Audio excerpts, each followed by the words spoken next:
Climate and sustainability have today become central conversation pointers. So, how can a agricultural led business balance profitability along with long term ecological impact? See, I think we have moved beyond a point saying any new venture, okay, sustainability needs to be a checkbox. It needs to be actually ground level action. Agriculture is one such activity. Okay.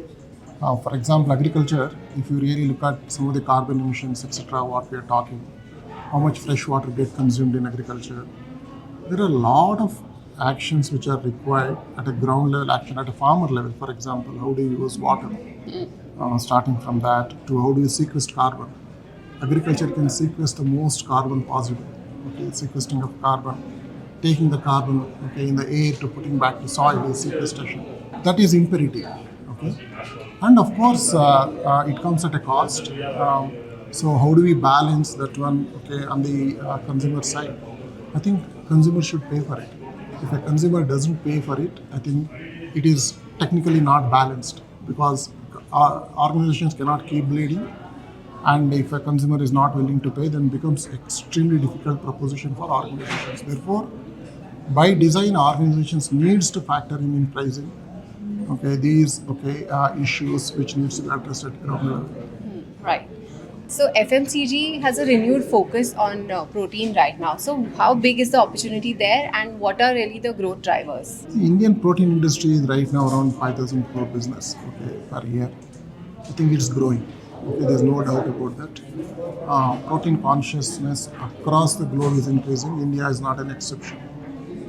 But the question here is, what is the source of that protein? Okay, that needs to be really understood quite well. All the protein business right now, it is imported way. 90% of that protein business, we don't generate those proteins. We are buying from somewhere from Europe or somewhere from US, maybe some New Zealand, okay, some from Australia, and we are packaging and selling it. That's the business is all about right now.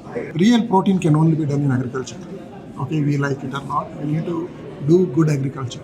So therefore, companies needs to shift upstream, that is farming, and farm and produce proteins, of course, then make it available to people. If that shift doesn't happen, it's, in my opinion, protein business immaterial of size of the business. We will not create a true value for our own nation.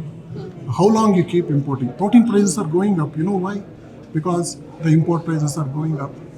So therefore, the only way cost-effective proteins we can deliver in India is to farm. So that's the only way.